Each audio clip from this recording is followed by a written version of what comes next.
Hi friends, this is Mahesh. Welcome to Mahi tutorials. Friends, నేను videos చేసి చాలా రోజులు అయింది. సో ఈ రోజు నుంచి కొన్ని వీడియోస్ అయితే మీకోసం అందిస్తున్నాను. సో అవి ఏంటంటే పాలిసెట్ ఎగ్జామ్కి ఎవరైతే స్టూడెంట్స్ ప్రిపేర్ అవుతున్నారో సో వాళ్ళకి ఈ వీడియోస్ పనికొస్తాయి. సో మనకి ఏపీలో కానీ తెలంగాణలో కానీ పాలిసెట్ ఎగ్జామ్ కండక్ట్ చేసినప్పుడు ప్రీవియస్ క్వశ్చన్స్ ఏవైతే ఉన్నాయో సో ఫిజిక్స్ వరకు కూడా నేను ఎక్స్ప్లెయిన్ చేస్తాను. సో ప్రీవియస్ మనకి ప్రతి చాప్టర్ నుంచి సో హీట్ చాప్టర్ తీసుకుందాం. సో హీట్ చాప్టర్లో నుంచి ఎలాంటి క్వశ్చన్స్ అడిగారు సో ఆ క్వశ్చన్స్ని ఎక్స్ప్లెయిన్ చేస్తాను అనమాట. ఆన్సర్ని కూడా ఎలా వచ్చింది అనేది ఎక్స్ప్లెయిన్ చేస్తాను. ఓకేనా? సో కాబట్టి వీడియోస్ అయితే కంటిన్యూగా చూడండి.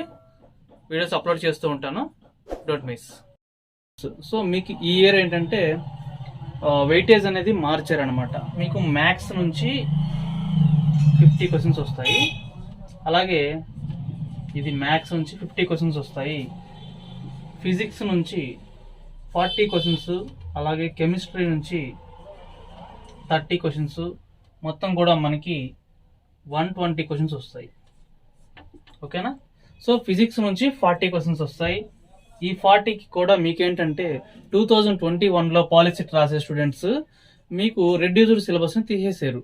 సో కాబట్టి మీకు ఆల్రెడీ 10th క్లాస్ సిలబస్ ఏదైతే ఇచ్చారో ఎగ్జామ్స్ ప్రిపేర్ అవ్వమని, సో ఆ విధంగా తీసేసిన సిలబస్ ప్రకారం ఏదైనా బిట్స్ ఉంటే అవి ఇవ్వరు అనమాట. సో రిమైనింగ్ సబ్జెక్ట్లోనే బిట్లు ఇస్తారు. కాకపోతే మీరేంటంటే ఆ రిమైనింగ్ సబ్జెక్ట్ ఏది అని డిస్కస్ చేసుకొని ఆలోచించే బదులు మొత్తం నేర్చుకోండి, అదేం పెద్ద సమస్య కాదు. సో ఇప్పుడు కూడా నేను ఈ వీడియోస్ ఎందుకు చేస్తున్నానంటే ఆల్రెడీ మీరందరూ ఆన్లైన్ క్లాసెస్ కానీ ఏదో ఒకటి వింటూ నేర్చుకుంటూ ఉంటారు.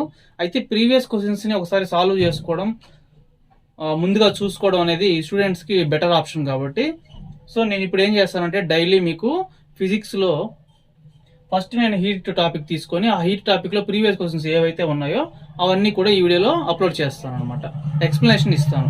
నెక్స్ట్ అలాగే సెకండ్ ఇంకో టాపిక్, అలాగా టాపిక్స్ని డివైడ్ చేసుకొని క్వశ్చన్స్ అనేవి మీకు చెప్తాను అనమాట, సొల్యూషన్ కూడా చెప్తాను. సో వీడియోని స్కిప్ చేయకుండా పూర్తిగా చూడండి. ఈ వీడియోస్ ఒకవేళ చూస్తున్నటువంటి స్టూడెంట్స్ మీకు ఒకవేళ యూజ్ కాకపోయినా ఇంకొక ఫ్రెండ్స్ అంటే మీకు తెలిసిన వాళ్ళకి షేర్ చేయండి. ఓకేనా? Thanks for watching. ఓకే, మనం ఈరోజు టాపిక్లోకి అయితే వెళ్దాము.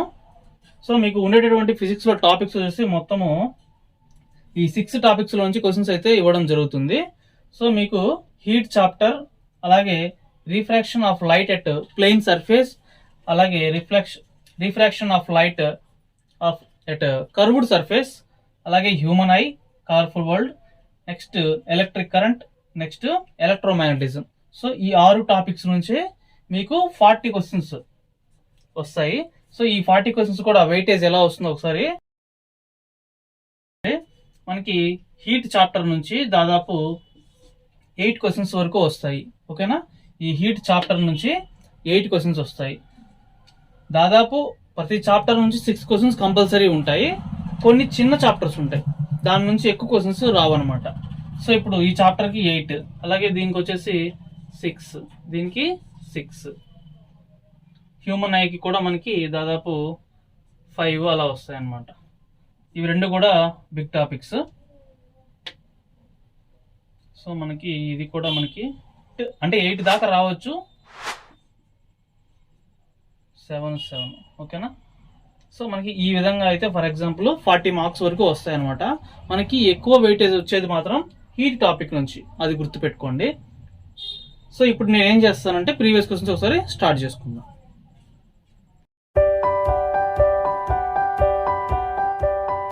స్టూడెంట్స్, ఇప్పుడు మీరు చూస్తున్నటువంటి క్వశ్చన్ వచ్చేసి ప్రీవియస్ క్వశ్చన్.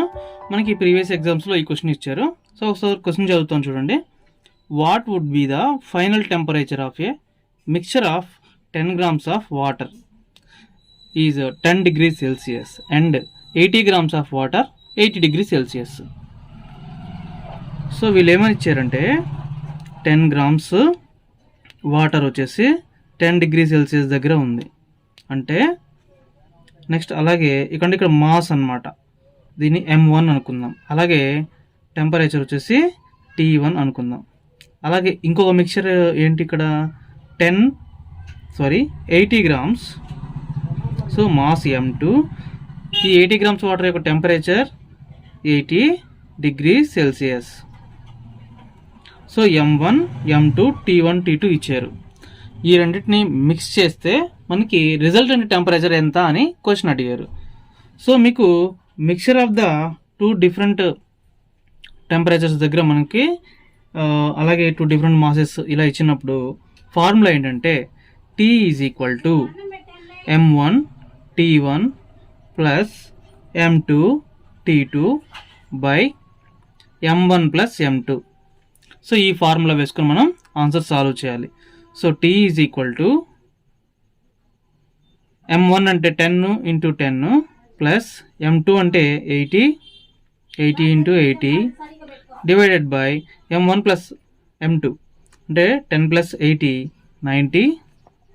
సో దీన్ని మల్టిప్లై చేస్తే 10 into 10 100. So 80 into 80 6400 divided by 90. So టోటల్గా మనం దీన్ని క్యాలిక్యులేషన్ కనుక చేసామంటే మనకి T is equal to 6500 by 90 వస్తుంది. పైన మనం 0 అలాగే కింద 0 క్యాన్సిల్ చేస్తే 9తో డివిజన్ చేద్దాం. 9 7 0 63. నెక్స్ట్ మనకి 20 వస్తుంది కాబట్టి 2 పెట్టుకుంటాం. నెక్స్ట్ 0.2. సో దేర్ఫోర్ మనకి 72.2 డిగ్రీ సెల్సియస్. ఈ విధంగా మనకి ఆన్సర్ వచ్చింది. సో మనకి ఆప్షన్ వచ్చేసి third option. Next question students, second question వచ్చేసి how much energy is released when 1 gram of steam at 100 degree Celsius turns ice at 0 degree Celsius. So మనల్ని ఇక్కడ క్వశ్చన్ ఏమని అడిగారు, 1 గ్రామ్ ఆఫ్ స్టీమ్ ఉంది. So steam అది ఎంత temperature దగ్గర ఉంది, 100 డిగ్రీ సెల్సియస్ దగ్గర ఉంది. ఓకేనా, అది ఎలా కన్వర్ట్ అవ్వాలంట, ఐస్గా కన్వర్ట్ అవ్వాలి. టెంపరేచర్ ఎంత, 0 డిగ్రీ సెల్సియస్. ఇక్కడ మనకి డైరెక్ట్గా మనము స్టీమ్ నుంచి ఐస్గా కన్వర్ట్ చేసి ప్రాబ్లమ్ని వెంటనే కనుక్కోలేం. సో అందుకోసం దీన్ని మనం 3 స్టెప్స్లో ఫైండ్ అవుట్ చేద్దాం. సో ఎలాగా అంటే ఫస్ట్ మనము స్టీమ్ నుండి, ఓకేనా, స్టీము 100 డిగ్రీ సెల్సియస్ దగ్గర ఉంది కదా. సో ఈ స్టీమ్ని 100 డిగ్రీ సెల్సియస్ దగ్గర ఉండేటటువంటి వాటర్గా కన్వర్ట్ చేసుకుందాం. ఓకేనా, ఫస్ట్ ఏం చేయాలి, 100 డిగ్రీ సెల్సియస్ వాటర్గా కన్వర్ట్ చేయాలి. సో ఆ తర్వాత ఈ 100 డిగ్రీ సెల్సియస్ దగ్గర ఉన్నటువంటి 1 gram of water 0 degree Celsius దగ్గర ఉండేటువంటి వాటర్గా కన్వర్ట్ చేయాలి. ఓకేనా, సో ఆ తర్వాత ఈ 0 డిగ్రీ సెల్సియస్ని మనం ఏం చేయాలి, ఐస్గా కన్వర్ట్ చేసుకోవాలి. ఓకేనా, 0 డిగ్రీ సెల్సియస్ ఐస్గా కన్వర్ట్ చేసుకోవాలి. సో ఇక్కడ మనకి స్టీమ్ అయితే ఉంది. తర్వాత మనము దీన్ని Q1 Q2 Q3 ఇలా 3 స్టేజెస్లో ఈ ఆన్సర్ని ఫైండ్ అవుట్ చేద్దాం. సో ఇందులో మీకు first Q1 is equal to 100 degree Celsius steam convert into 100 degree Celsius water. So ఇప్పుడు మనకి ఫేజ్ చేంజ్ అయిందా, టెంపరేచర్ చేంజ్ అయిందా? సో టెంపరేచర్ ఏమో సేమ్గానే ఉంది, ఫేజ్ చేంజ్ అయింది, స్టీమ్ నుంచి వాటర్గా కన్వర్ట్ అవ్వాలి.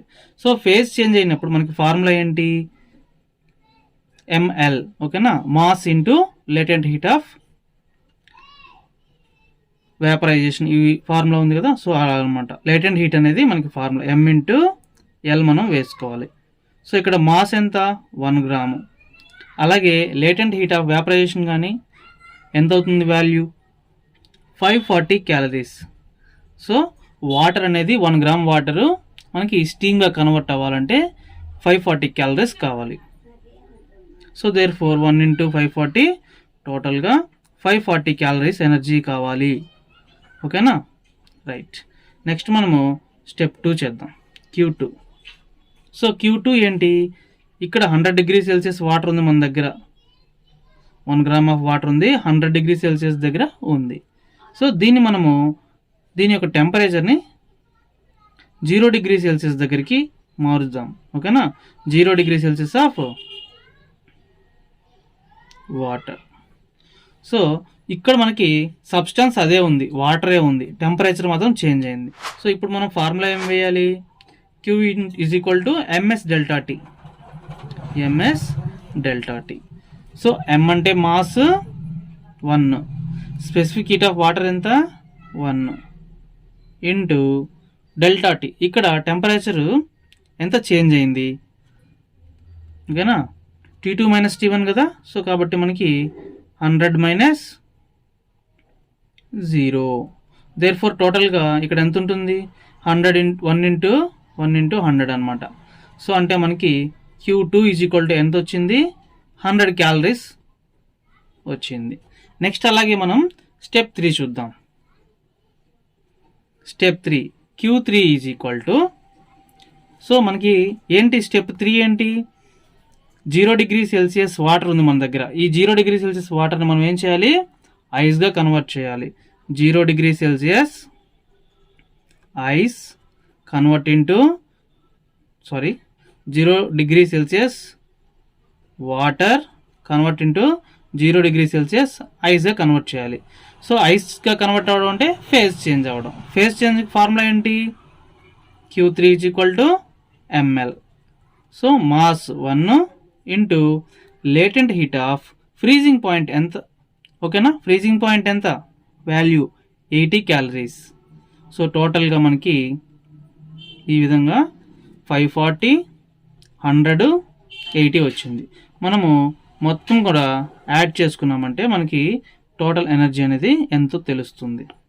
Q1 plus Q2 plus Q3, 540 plus 100 plus 80. So మొత్తం మనం యాడ్ చేస్తే 720 క్యాలరీస్ వస్తుంది. సో ఇది ఆన్సర్. సో మనకి ఆప్షన్స్లో 4th option right answer. Next question. Okay students, ఇప్పుడు మనం 3rd క్వశ్చన్ చూద్దాం.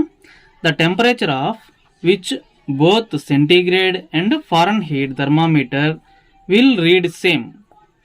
సో క్వశ్చన్ ఏమని అడిగారంటే సెంటీగ్రేడ్ స్కేలు అలాగే ఫారెన్హీట్ స్కేలు రెండింటిని మనం తీసుకుంటే, సో కింద ఇచ్చినటువంటి ABCD ఆప్షన్స్లో ఒక రీడింగ్ అనేది రెండిట్లో కూడా సమానమైనటువంటి ఈక్వల్ రీడింగ్ చూపిస్తుంది. సో సెంటీగ్రేడ్ స్కేల్లో అయినా సరే ఫారెన్హీట్ స్కేల్లో అయినా సరే దాని యొక్క రీడింగ్ మాత్రం సమానంగా ఉంటుంది. ఆ రీడింగ్ ఎంత, సో 273నా -273నా 0నా -40నా అని అడిగారు. సో దీన్ని మీరు ఎలా సాల్వ్ చేయాలి, లేదు ఇలాగ ఇంకేదన్నా అడిగినా కానీ ఎలా సాల్వ్ చేయాలో చూడండి. సో మనకి ఫస్ట్ రెండిట్లో కూడా సేమ్గా ఉందన్నారు కాబట్టి దాన్ని ఎక్స్ అని అనుకుందాం. So at answer at X temperature both centigrade and Fahrenheit temperature is same. So X అని అనుకుందాం. సో కాబట్టి మనకి సెంటిగ్రేడ్ ఫార్ములా ఏంటి, డిగ్రీ సెల్సియస్కి C is equal to 5/9 into F - 32 అనేది ఫార్ములా. సో అయితే మనం ఇక్కడ ఏమనుకున్నాం, ఈ రెండిట్లో కూడా ఈక్వల్గా చూపించేటటువంటి ఒక రీడింగ్ ఉంది. ఆ రీడింగ్ వచ్చేసి రెండిట్లో కూడా సమానంగా ఉంది. అయితే అది ఎంతో తెలీదు. దాన్ని ఇలా ఎక్స్ అనుకుందాం, ఓకేనా. సో ఇలా బ్రాకెట్లో రాశాను కదా, ఎక్స్ అని అనుకుందాం.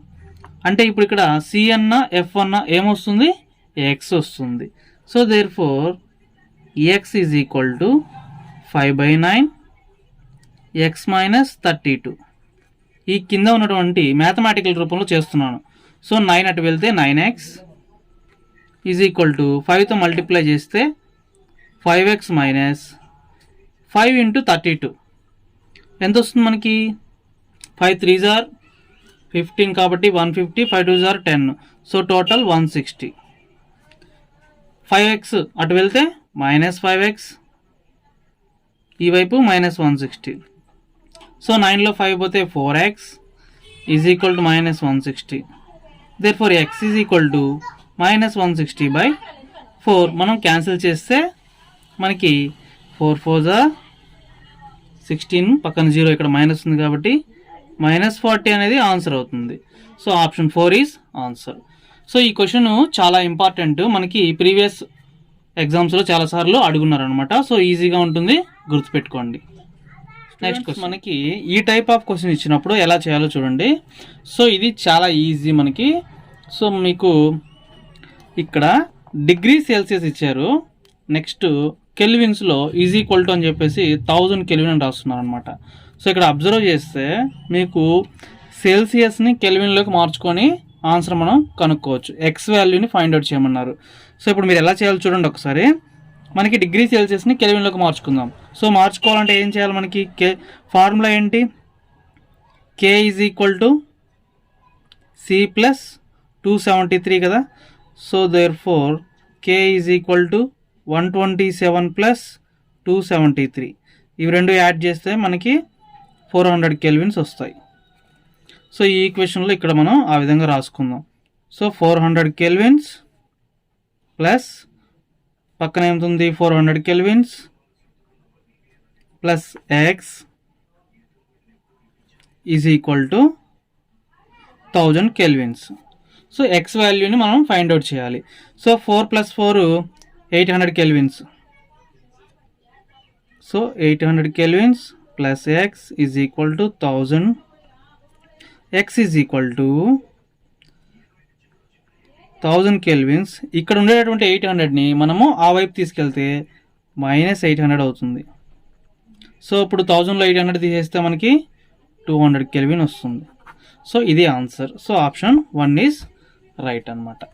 సో ఈ విధంగా సింపుల్గా మనకి ఈ 4 మోడల్స్లో మీకు చిన్న చిన్న క్వశ్చన్స్ అయితే వస్తాయన్నమాట. నెక్స్ట్ ఈ చాప్టర్లో నుంచి ఇంకొక 4 క్వశ్చన్స్ వస్తాయి.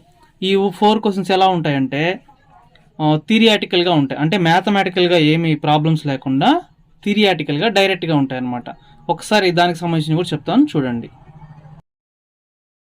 సో ఇప్పుడు మిమ్మల్ని థిరియాటికల్ క్వశ్చన్ అంటే ఫార్ములాస్ అడుగుతారు. సెల్సియస్ నుండి ఫారెన్ హీట్గా మార్చాలంటే ఫార్ములా ఏంటి, F is equal to 9/5 × C + 32.